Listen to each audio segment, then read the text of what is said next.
하나님 말씀 같이 나누겠습니다. 할렐루야. 반갑습니다. 오늘도 하나님의 은혜를 사모하며 수요 기도회 자리에 나오신 여러분들, 특별히 온라인을 통해서 함께 또 예배 자리를 지키시는 우리 모든 성도님들을 예수님의 이름으로 간절히 또 환영하고 축복합니다.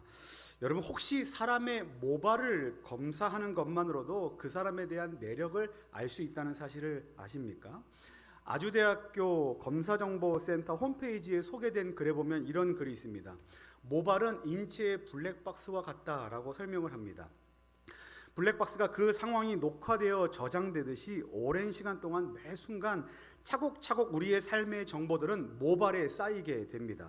때문에 모발을 검사하면 그 사람이 어떤 지역에서 어떤 환경에서 자랐는지, 그리고 대체적으로 어떤 영양을 섭취해 왔는지, 또 무슨 약을 복용해 왔는지, 또 그것을 토대로 이 사람이 어떤 병력이 있었는지에 대해서 확인할 수 있다라는 것에 근거가 된다는 겁니다. 또 이와 비슷한 이야기가 있습니다. 구두 수선을 해온 장인분들이 지나가는 사람들의 구두 뒷끝만 봐도, 그 다른 모양만 봐도 이 사람이 대체적으로 어떤 직종에 있는, 직군에 있는 사람인가, 또 이 사람이 어떤 생활 패턴을 가지고 있는 사람인가에 대해서 이렇게 한눈에 알 수 있다는 이야기를 들은 적이 있습니다.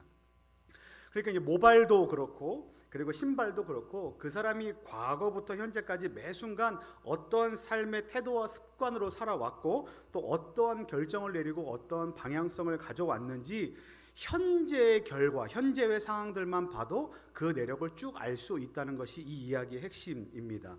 이 두 가지 이야기가 의미하는 바가 있습니다. 우리는 지금 우리가 살아가는, 나 자신이 살아가는 이 한순간 한순간이 그닥 큰 의미가 없게 느껴질 수 있습니다. 오늘 이 한순간이 나에게 무슨 의미가 있겠어? 라고 생각할 수 있지요.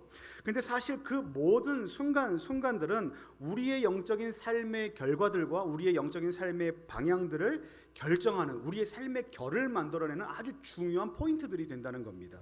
이런 의미에서 우리가 매일같이, 또 매일같이 아침마다 맞이하게 되는 그 오늘이라는 하루하루는 우리가 어떤 자세로 살아야 하는가, 그리고 어떤 믿음의 태도를 가져야 하고 살아야 하는가라는 이와 같은 질문을 계속해서 우리에게 던져주고 있다고 생각을 합니다. 이런 의미에서 오늘 말씀도 좀 같이 살펴보면 좋겠는데요.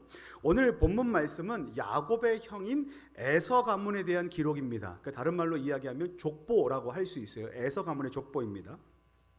앞에서의 모발과 구두, 굽과 관련된 얘기처럼 우리는 성경에 나오는 한 가문의 족보들을 이렇게 쭉 살펴보게 되면 그들이 어떤 삶을 살아왔는가, 그리고 그들이 어떤 결정들을 내려왔는가, 그리고 그로 인해 그들이 어떤 신앙의 태도로 그의 삶들을 이렇게 이어가게 되었는가라는 것을 우리는 족보를 통해서 확인해 볼 수 있습니다. 그리고 그런 영적인 흐름들이 그의 가문을 어떤 방향으로 끌고 가게 됐는가라는 것들도 확인할 수 있어요. 이런 의미에서 본다면 성경에 나오는 족보를 우리가 살펴볼 때는 처음엔 이런 마음이 들 수 있습니다. 당황스럽다라는 마음이 들 수 있어요. 도대체 사람의 이름의 나열이 우리 가운데 무슨 의미가 있다, 이렇게 얘기할 수 있습니다. 그런데 성경에 나오는 족보를 살펴본다는 건 어쩌면 모발 검사, 혈액 검사, 그리고 건강 검진과 같은 많은 검사들보다 훨씬 더 중요한 정보들을 우리에게 제공하고 있다는 것을 알 수 있습니다. 어떤 정보일까요? 영적인 정보입니다. 성경에 나오는 족보들은 크게 두 가지 종류로 이제 구분해 볼 수 있는데요. 첫 번째는 믿음의 가문의 족보인가, 아니면 불신앙 가문의 족보인가, 이 구분으로 나눌 수 있습니다. 두 번째는 상향식 족보인과 하향식 족보인가, 이렇게 나눌 수 있는데요. 상향식 족보는 지금 현재 세대부터 위로 쭉 올라가면서 그 아버지의 아버지 위로 계속 올라가는 걸 상향식 족보라고 합니다. 그리고 하향식 족보는 맨 위에 조상 때부터 계속 내려가는 거죠. 누구는 누굴 낳고 누군 누굴 낳고 누군 이렇게 계속 이제 그 자손이 누군가를 계속해서 이제 파헤쳐 가는 겁니다. 그러니까 이런 의미에서 본다면 오늘 족보는 어디에 해당되냐면 불신앙 가문의 하향식 족보라고 할 수 있습니다. 신앙의 족보일까요? 불신앙의 족보일까요? 불신앙 족보고요. 상향식이 아니라 하향식, 밑으로 내려오는 족보라고 할 수 있다는 거예요. 이런 불신앙적인 그 하향식 족보들을 보면 우리는 무엇을 알 수 있냐면 이런 불신앙적인 유산들이 그들의 삶 가운데 어떻게 전달되고 전수되었는가를 보여주고 있습니다. 그 중에서 오늘 우리가 확인해야 할 바는 무엇인가 하면 어떤 부분에서 과연 이것을 불신앙 가문의 족보라고 할 수 있는가, 또는 신앙의 족보를 살펴봐도 모자랄 시간에 왜 우리가 굳이 불신앙 가문의 족보를 살펴보면서 어떤 깨달음을 얻기 위해서 이 시간들을 우리가 보내고 있는가, 이런 질문에 오늘 우리는 하나님 말씀을 이렇게 들을 때 이런, 하나님 도대체 이 말씀을 통해서 우리가 어떤 은혜를 받아야 합니까? 어떤 은혜를 주실 것입니까? 라는 질문을 가지고 이 말씀을 대해야 한다는 겁니다. 사랑하는 성도 여러분, 바라기는 오늘 이 말씀을 통해서 우리의 영적인 이 불신앙적인 가문의 하향식 족보를 통해서 우리가 반면교사를 삼아서 우리 안에 다시금 하나님을 향한 이 믿음이 불일 듯 일어나게 되는 저와 여러분들 되시기를 예수님의 이름으로 간절히 축원합니다. 특별히 오늘 우리가 이 시간 본문에 많은 내용들이 있지만 특별히 중심적으로 살펴볼 내용이 어떤 거냐면 에서가 결혼했던 이 결혼과 관련된 이슈를 좀 살펴보려고 합니다. 왜냐하면 에서가 결혼했던 이 이슈는 그의 불신의 명확한 증거가 되기 때문에 그렇습니다. 여러분, 이것이 왜 에서의 불신앙의 명확한 증거가 되는지 오늘 본문 2절과 3절 말씀에 보면 에서가 3명의 여인과 결혼했다는 기록이 나와 있습니다. 몇 명과 결혼했어요? 3명과 결혼했습니다. 그런데 하나같이 그 3명의 모든 여인들이 다 이방 여인들이라는 겁니다. 결혼은 분명 남자와 한 여자가 만나 결혼하는 개인 대 개인의 만남입니다. 하지만 좀 더 그 내면을 자세하게 들여다보면 사실 그보다 더 넓고 큰 개념인 결혼은 한 가문과 한 가문, 그리고 한 문화와 또 다른 한 문화가 만나는 그러한 만남이라고 우리는 할 수 있습니다. 제가 신혼 초에 이제 그 아내와 이제 뭐 요리를 해 먹다가 이런 일이 있었습니다. 이제 김치찌개를 놓고 이렇게 갑론을박했던 거예요. 이렇게 하는 거야, 저렇게 하는 거야. 이제 갑론을박하는데 어떤 거냐면 저희 집안에서는 김치찌개의 신맛을 최대한 살렸습니다. 그래서 김치찌개를 끓일 때 2가지만 넣습니다. 소금과 비법가루, 다시다, 이 2가지만 넣으면 감칠맛을 느낄 수 있었기 때문에 저희는 그렇게 이제 김치찌개를 끓여 먹었어요. 근데 결혼을 했는데 아내가 신김치에다가 계속 설탕을 넣으라 그러는 겁니다. 설탕을 넣어야만 맛있다. 그래서 제가 속으로 생각을 했어요.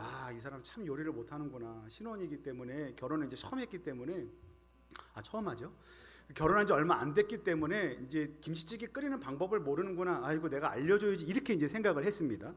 근데 알고 보니까 이 자매가 이 요리 방법을 몰랐던 게 아니고요. 그게 아내 집안의 요리 비법이었던 거예요.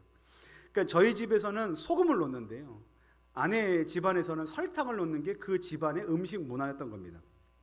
그래서 아내의 어머니는 늘 김치의 신맛을 이 설탕으로 잡아왔다고 저한테 이야기하는 거예요. 그래서 저는 그때 이제 깜짝 놀라게 됐습니다. 그리고 알게 된 것이 있는데, 결혼이라는 것은 서로 이질적인 다른 문화와 또 다른 문화가 만나서 제3의 또 다른 문화를 만들어내는 장이구나라는 사실을 그때 깨달았습니다.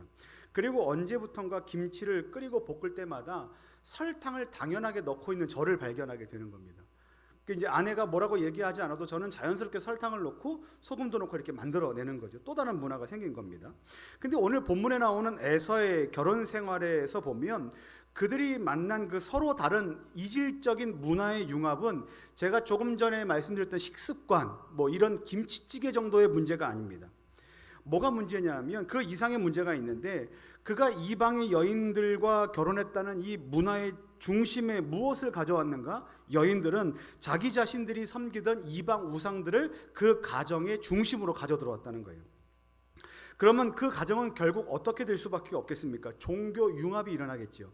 이게 좋은 말로는 종교 융합인데요, 그러니까 우상 숭배와 하나님 섬기는 걸 같이 하기 때문에 사실 이것은 하나님을 섬기는 것이 아니라 하나님께서 가장 가증히 여기는 것이고 가장 조심해야 될 부분이라고 가르쳤던 부분이 지금 이 에서의 가정 안에 일어났다는 거예요. 저는 오늘 이 말씀을 대하면서 여러분들에게 그러면 불신자와 결혼해도 된다 안 된다와 같은 이슈나 또는 결혼 생활은 이렇게 해야 된다는 이슈에 대해서 말씀을 드리고 싶지 않습니다. 오늘 말씀의 이슈는 결혼을 통해서 우리가 무엇을 깨달아야 되냐면, 한 사람이 하나님 앞에서 어떤 영적인 태도를 가지고 살아야 하는가에 대한 이슈를 가지고 오늘 말씀을 좀 살펴보려고 해요. 그렇다면 그 이삭의 아들, 여러분 기도하는 아버지 밑에 있는 에서가 어떻게 이와 같은 결정을 내릴 수 있었을까? 우리는 좀 살펴봐야 되는데요, 시간은 야곱이 형 에서의 축복을 가로챘던 그 과거의 시기로 올라가야 됩니다. 창세기 28장 말씀에 보면 아버지 이삭이 야곱을 축복한 이후에 아들들에게 당부했던 것이 있습니다. 28장 1절 말씀에 이삭이 야곱을 불러 그에게 축복하고 또 당부하여 이르되, 같이 읽겠습니다. 시작. 너는 가나안 사람의 딸들 중에서 아내를 맞이하지 말고, 이렇게 말씀을 하셨어요. 가나안 사람의 딸들 중에서 너는 결코 아내를 맞이하지 말라. 이것은 아버지의 뜻입니다. 그러니까 그들의 가문의 뜻이에요. 그러니까 이방 여인들 중에서는 결코 다른 결혼 생활을 하지 말라, 이렇게 말씀을 한 거죠. 그런데 에서는 왜 아버지가 하지 말라는 이 잘못된 결혼을 했을까? 왜 강행했을까? 지금 에서는요, 어떤 상황이냐면 동생 야곱에게 장자의 축복을 빼앗겼습니다. 동생이 아버지를 속여서 자기 형의 이 장자의 축복을 빼앗은 상황입니다. 그리고 아버지조차 그런 야곱에게 넘어가서 자기 자신 에서에게 주어야 될 모든 축복을 누구에게 주었습니까? 동생 야곱에게 쏟아 부었습니다. 그러니까 에서는 이 상황이 마음에 들지 않았던 거예요. 어떻게 동생이 나를 배신할 수 있고 아버지는 어떻게 그것도 모르고 아들에게 모든 축복을 다 쏟아부을 수 있는가, 둘째 동생에게. 이와 같은 배신감이 그 마음 안에 들자 그 마음이 삐딱선을 타기 시작한 겁니다. 그리고 반항하는 마음으로 아버지가 하지 말랬던 행동들을 하나씩 다 하기 시작합니다. 마치 청개구리 같죠. 이방 여인들과 결혼하지 말라라고 했더니 고르고 골라서 이방 여인들과 한 명 한 명씩 결혼하기 시작합니다. 에서의 마음은 이랬을 겁니다. 하나님은 나를 사랑하신다고 말씀하셨는데 그렇지 않은 모양이다. 내가 축복을 받아야만 하는데 내가 받을 모든 축복을 지금 빼앗겨 버렸다. 나는 더 이상 축복의 삶을 살아갈 수 없다라는 이 자괴감으로 힘들어 했을 겁니다. 그리고 자녀들을 사랑과 은혜로 인도하신다는 하나님의 그 약속의 말씀이 결코 나에게는 실현되지 않고, 나에게는 하나님의 사랑은 완벽한 것이 아니라 하나님의 사랑은 내게 부족함과 결여됨이 있을 것이다 라고 생각했을 거예요. 여러분, 우리는 이런 상황에서 에서를 마음껏 비난할 수 있지만 인간적인 입장에서 보면은 사실 충분히 이해가 되고도 남습니다. 왜 그런가 하면 그는 지금 동생에게, 가족들에게 축복을 빼앗겼고 가족들에게 배신을 당했습니다. 에서의 입장에서 본다면 자기가 생각했던 그 모든 아주 좋은 것들 지금 일시에 다 몽땅 빼앗긴 상황이 되어버렸기 때문에 지금 그가 아버지 앞에서 삐딱선을 타고 지금 아버지가 하지 말라는 일들을 했던 것은 사실 인간적인 마음으로 보면 그럴 수 있겠다라고 생각이 됩니다. 하지만 여러분, 그렇다고 해서 우리가 에서의 이와 같은 생각과 이와 같은 결정들이 정당하다고 말할 수 없고, 그리고 우리가 그를 지지할 수도 없습니다. 왜냐하면 이 중요한 메시지인데요. 왜 그러냐 하면 하나님의 사랑과 하나님의 은혜에는 결코 한계가 없고 다함이 없기 때문입니다. 에서는 뭐라고 생각했습니까? 내가 지금 축복받지 못한 요 상황이 이제 더 이상 하나님의 사랑이 나에겐 주어지지 않는다라고 생각했던 거예요. 그러니까 하나님의 사랑이 요만큼 그 뒤에 더 있다는 것에 대해서 지금 에서가 몰랐다는 겁니다. 여러분들은 축복을 뭐라고 정의하십니까? 우리가 보통 축복을 정의할 때 이렇게 정의합니다. 개념이 이래요. 축복은 잘 되는 것, 그리고 모든 것이 형통한 것, 그리고 모든 것이 풍족한 것, 모든 삶이 원활하게 이루어지는 것을 우리는 축복이라고 생각을 합니다. 그리고 그렇지 않은 상황, 그렇지 않은 환경, 그렇지 않은 조건들을 만날 때마다 모두 이것은 축복이 아니다라고 생각해요. 그리고 모두 다 이와 같은 상황들은 하나님의 사랑과 하나님의 은혜의 범위 바깥에 있는 환경들이라고 생각합니다. 심각하게는 이것은 하나님께서 나를 사랑하지 않고 내가 저주 가운데 있다라고 생각하게 될 수 있는 부분입니다. 누가 그렇게 생각할까요? 바로 저와 여러분들이 그렇게 생각하고 있다는 거예요. 여러분, 한번 기억해 보십시오. 지금 상황이 많이 힘듭니다. 좋지 않습니다. 어렵습니다. 고통스럽습니다. 그러면 어떻게 됩니까? 내가 하나님의 축복과 은혜의 범위 바깥에 있다고 생각하십니까? 안에 있다고 생각하십니까? 여기서 우린 축복의 정의에 대해서 좀 헷갈리게 된다는 거예요. 그리고 또 이런 생각을 누가 하게 됐냐면 에서가 그렇게 생각했습니다. 에서는 동생에게 축복을 빼앗겨 버렸고 더 이상 하나님의 축복과 은혜를 기대하거나 기다릴 수 없다라고 생각했습니다. 그리고 어떻게 했냐면 하나님을 경외하지 않았습니다. 뭘 봐서 그것을 알 수 있을까요? 이전에도 그런 일이 있었어요. 에서는 장자의 명분보다 무엇을 소중히 여겼습니까?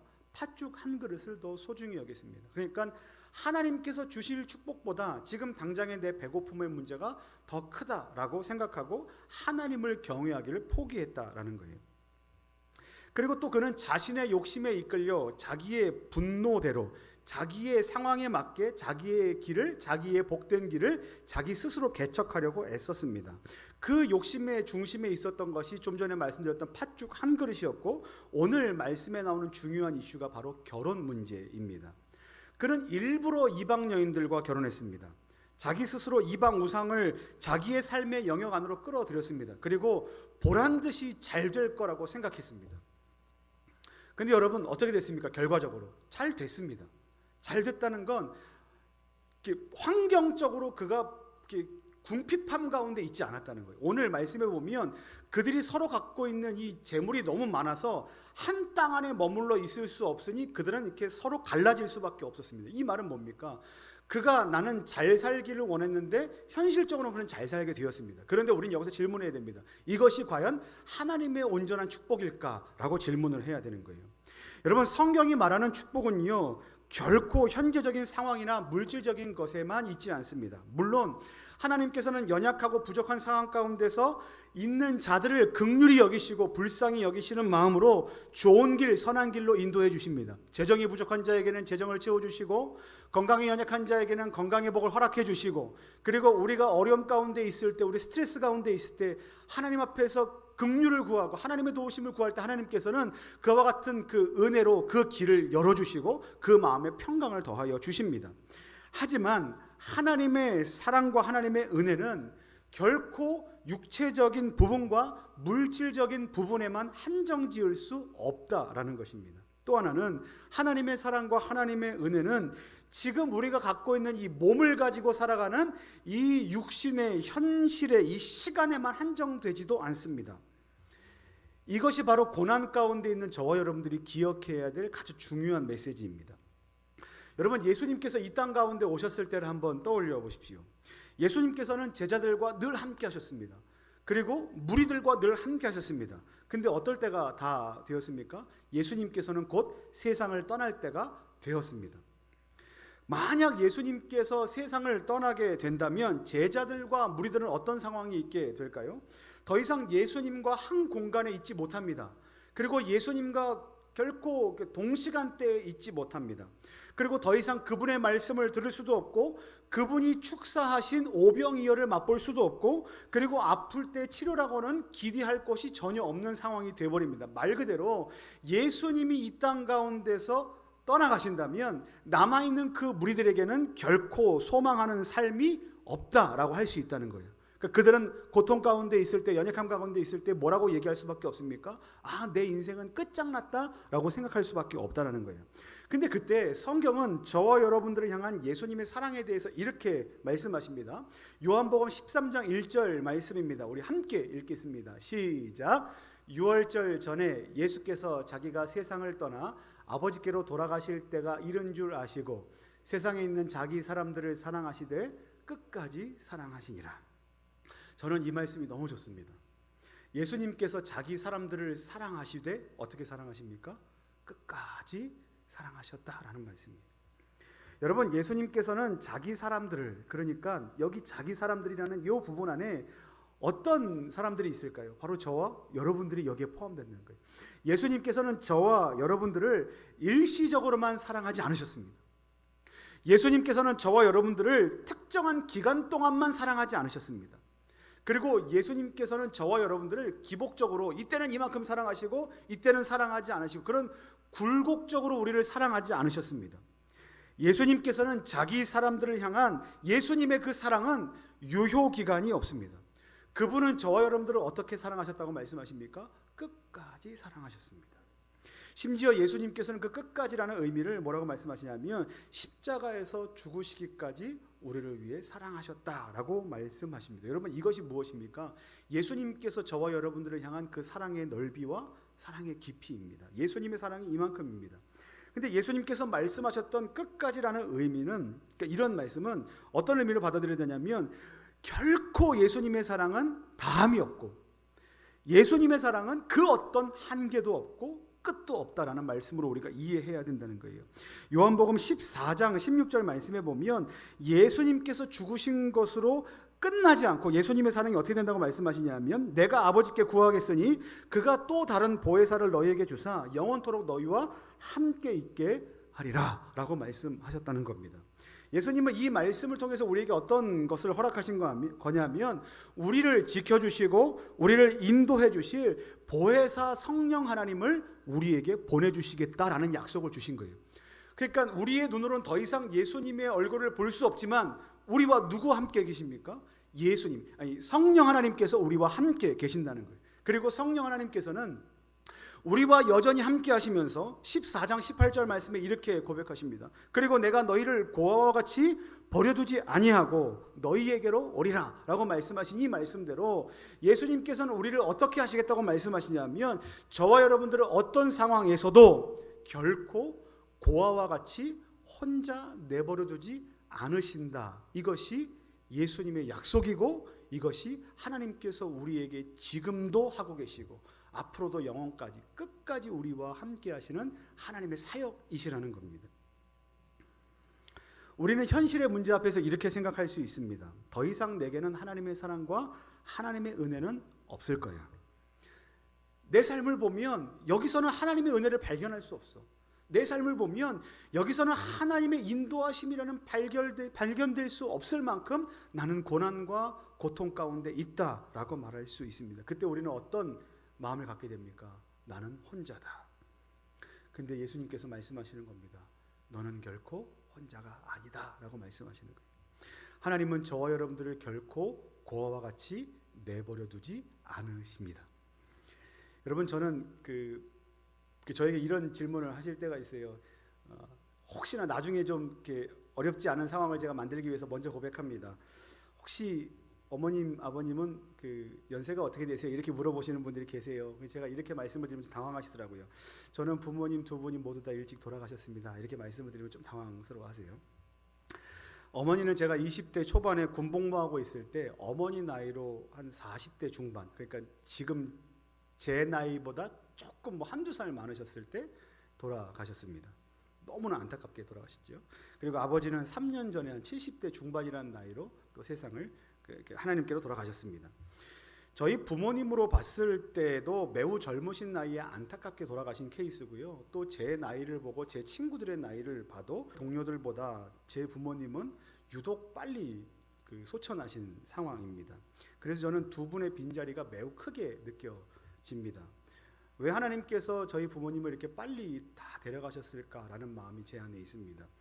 덕분에 많은 것들을 혼자 해결해야만 했습니다. 먹는 것, 입는 것, 공부하는 것, 등록금을 내는 것, 진로를 선택하는 것, 결혼을 준비하는 것, 그리고 결혼 이후에 많은 것들을 이렇게 해나가는 것까지도 이제 혼자 해내야만 했어요. 특별히 이제 아버지께서는 어머니가 돌아가신 다음에 거의 이제 한 20여 년을 혼자 생활하셨기 때문에 제가 그 아버지가 20년 동안 드시는 반찬을 다 이렇게 해다가 날라드렸습니다. 그리고 함께 또 식사도 하고 그렇게 준비를 해드렸어요. 저 요리 되게 잘합니다. 덕분입니다. 어머니가 계시지 않았던 덕분에 저는 유독 요리를 좋아하고 요리를 잘합니다. 근데 보통 청년들이 갖고 있는 관심사는 아니에요. 왜 내가 이런 일들을 해야만 했을까라는 그 어려움들이 제 안에 있었습니다. 그래서 사실 이제 결혼을 준비하는 청년들을 보면 이런 얘기들을 합니다. 청년들에게 결혼 준비하느라 힘들겠네라고 얘기하면 이렇게 얘기해요. 아니에요. 저희 어머니가 준비 다 해주세요. 이런 말을 듣거나 또 성도님들께서 자녀가 이제 결혼 준비를 하신다고 이렇게 하시면 요즘에 좀 어떻게 지내세요라고 물어봤을 때 요즘 결혼 준비하느라고 엄청 바빠요. 집도 마련해 줘야 되고 예식장도 봐줘야 하고 혼수도 봐줘야 하고 세탁기도 뭐 이렇게 말씀하시면 저는 그게 제 마음 안에 확 와닿질 않습니다. 그거는 부모님이 해주는 게 아니라 저 혼자 스스로 해야만 하는 일이라고 생각하고 그렇게 해왔기 때문에 그래요. 사실 그 시간들은 저에게 매우 힘들었습니다. 그리고 지금도 결코 쉽지는 않습니다. 근데 하나님께서 때때마다 시시마다 저한테 주시는 분명한 말씀이 있는데 그게 뭐냐면 하나님께서 저의 아버지가 되신다라는 사실입니다. 그리고 하나님은 결코 저를 고아와 같이 내버려 두지 않으신다라는 사실입니다. 저는 어떤 그림을 좋아하냐면요, 이런 그림 좋아합니다. 아버지가 어린 아이를 데리고 가는 그림, 그리고 아버지가 어린 아이를 이렇게 손을 잡고 있는 그 그림을 너무 좋아합니다. 왜 그럴까요?